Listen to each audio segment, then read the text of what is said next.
Leafs versus Habs on a happy hump day. Does it get any better? Well, yeah. If it's a Saturday night, that's better. But other than that, not much else. Leafs on a bit of a roll. Montreal also on a bit of a roll after they were shut down for COVID and came back, and they've come back hot. Good news for the Leafs. Carey Price was injured, so he didn't make the trip. So Jake Allen was in, which it's not that much of a downgrade. He's probably one of the better backups in the league, but that was kind of the one big lineup note for Montreal. As for the Leafs, Nylander was not in the lineup. I don't know why. I didn't hear why. So Barabanov, the rookie, was in. And with Nylander being out, him and Tavares and Galchenyuk had formed that second line that seemed to have a bit. They seemed to be gelling and have a bit of chemistry. So Mikheyev got called up from the third line onto that line and provided a lot of speed and size, and I think they buzzed for quite a bit of the game. They had some good shifts, but the game started real quick, less than a minute in again. The Leafs, 57 seconds in, were on the board with the Matthews goal.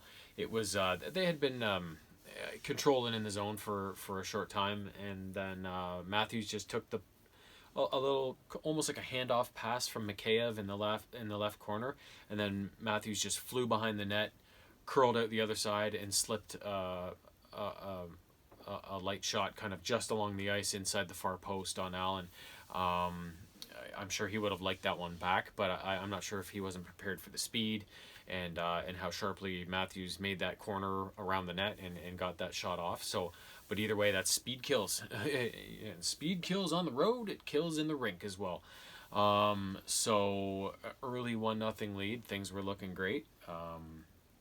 Less than 2 minutes later, Perry scored for Montreal to put them on the board and knot things at 1. So both teams scoring on their very first shot of the game, right?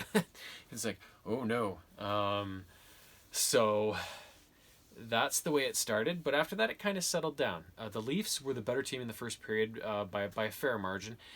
For times after those first two goals came along, they had some good stretches where they had Montreal bottled up in their own end, and it almost looked like a power play, although it wasn't. It was even strength.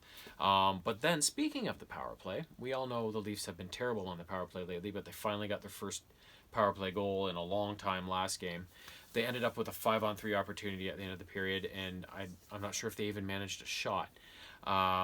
So the commentators often commentate, as they do, that is their name of their position, that when you have a power play like that doesn't even generate any chances, it oftentimes sucks the momentum from you. So the Leafs were flying in that first period, bottling the Habs up. Then they get this power play opportunity, 5-on-3. It's almost like a no-brainer, and it falls, and then from that point onwards, things don't go so well for the Leafs, and that was right at the end of the period. So when they came out for the second, Montreal kind of took over the momentum and kind of took things back to the Leafs, gained the edge in shots, were taking it to the Leafs, but fortunately in the second period there was zero scoring. So the Leafs were able to weather that storm and go to the third period still knotted at ones.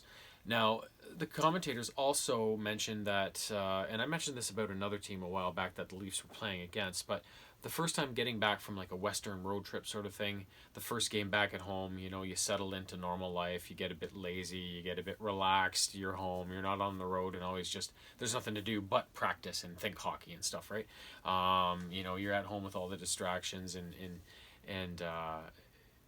it's you can get a little bit lazy and a little bit chill, so that first game back that they said can always be a bit of a doozy. So I'm chalking, they had a really good start, but maybe chalking up, maybe they lost their legs a bit in that second period and kind of fell into that bit of a trap. But in the third period, they came out flying again, and I'm not sure how far into the period it was. I think it was in the first half. I think it was in like around the 5, 6, 7 minute mark or something like that. Finally, TJ Brodie gets his first goal as a Maple Leaf, and I've been picking him in the Tim Hortons Hockey Challenge pretty consistently thinking in that third bracket where it's mostly D men to pick from, thinking, well, he's been playing great. He's got to get his first goal at some point, right? So I keep picking him and picking him and picking him. I didn't pick him today, of course. So naturally he gets his first goal today. So, but good on him. I've been waiting for it, and now that he's got the first one, hopefully they start to come a little more regularly. It was a bit of a broken play in the Montreal end. The Leafs had been dumped the puck into the left corner. Simmons charged in, dug the puck out, threw it out into the slot for Barabanov. His shot kind of misfired and just hit one of the Hab defenders' skates in front of the net and then bounced right out into the slot again. And Brodie just happened to be cruising by and bang, 5-hole, 2-1 Leafs. So that was a big goal because you could kind of tell that this one, the way the momentum had kind of been back and forth and everything was so tight in this game that it was really kind of up for grabs. It was almost anybody's game, right? Like, so that's kind of, kind of was a big goal at that point. And then not much later, maybe 3, 4, 5 minutes later, in the early in the back half of the second, excuse me, the Leafs would strike again, and this goal was a beautiful goal, and it all started with Matthews in his own end. He went down into the right corner, did a little bit of battling, won a puck battle, carried it out of the scrum. Made a little dancey move in front of his own net. That was high risk, but he's a high skill player, so he got free, shook the defender, just started up ice with Marner on his right, Hyman on his left. As they kind of gained the blue line, were approaching the blue line, he shifted it over to Marner on the right wing, and then Matthews took off and got in behind the defender, so Marner just slipped him the puck forward, and Matthews got a quick shot off that hit Allen's pad and then squeaked out a rebound to the exact other side of the net where Hyman was just like, thank you, bing, rebound. 3-1 Leafs. And at that point, I thought they should win this game. But you know the NHL now, it can oftentimes, if it's a 1 or 2 goal game, it can often come down to those last 2 give or take minutes or so when the other team pulls their goalie and anything can happen, right? I mean, we saw in the playoffs last year when Toronto was playing Columbus and they were down. How many goals did they score with the goalie out at the end of that one game? It was at least 3, maybe 4 goals. Like, it was just like they just kept pulling the goalie and they just kept scoring. And they erased this massive deficit to win the game and get back in the series and prolong their life, right? It was all for naught in the end, but it goes to show that, you pull that goalie, you get an extra guy out there, you've got the momentum, you're pressing at the end of the game, and anything can happen.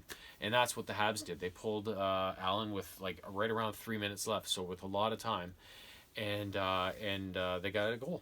They got another goal, and I think it was Perry again. Maybe, if I'm not mistaken, but it doesn't matter. That's the Habs goal. I don't really give a shit. And so he scored with maybe, it was still over a minute left, well over a minute. So they still had a good chunk of time to kill off. So Montreal got set up in the Leaf end again eventually and had some good chances, but the Leafs defenders and Jack Campbell in particular shut the door on them, and they were able to seal a 3-2 victory, which is huge because it's another 2 points for them, and it helps make that race for fourth a little trickier for Montreal, right? They're in that position right now, but with a couple teams hopefully sniffing, although Vancouver's not playing right now and Calgary sucks, so it almost is like Montreal should get in, but I'd like to see them fail. Although, as much as I would like a Toronto-Montreal matchup in the playoffs, I would rather see them almost flame out and miss the playoffs, right? Because that's more fun. But yeah, we'll see what happens. But it's always good to beat Montreal too. I mean, they're our most historic rival. We hate them to death. So, a win against them any time of the year is a good thing. The big story tonight, I think. The Leafs D is still the same guys. They've been using the same 6 guys, and which is good because these guys are all getting better and better with each game. I think the way they've come together as an overall unit, along with some solid goaltending, their defense is the best it's been in a long time, And I really like the forwards tonight. Matthews and Marner Hyman had a really good game.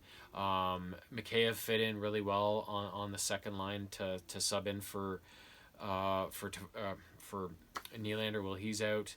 And I thought Barabanov came in and had a really spirited game for not playing in a while. So I thought the forwards all did a good job, and even the old man line with Thornton and Spezza on it, and I think Kerfoot was playing with them on the fourth line. I thought they had some good shifts here and there as well. So overall, a really good game. But the main story was Jack Campbell. He set a franchise record with his 10th straight win. Previous goalie to hold that was Felix Potvin, my personal favorite Leaf goalie of all time. Him and Alan Bester are kind of a toss-up. So it was kind of bittersweet because I wanted Potvin to keep the record because I love him so much. But at the same time, I want the Leafs to win the game tonight, and I love Jack Campbell as well. So it's like, okay, like, go ahead and take the record, okay. So that was huge for him, and he's such a likable guy. Like, I've said it a million times, but I can't say it enough because you can just tell he's a good guy, right? And you want him to do well. And so that was huge, and it actually ties a league record. So I'm not sure which team and which goalie went 10-0. But I'm sure we'll find out soon enough if he's able to win another game and possibly break that record. So that should be interesting. So great for Jack Campbell, great for the Leafs tonight.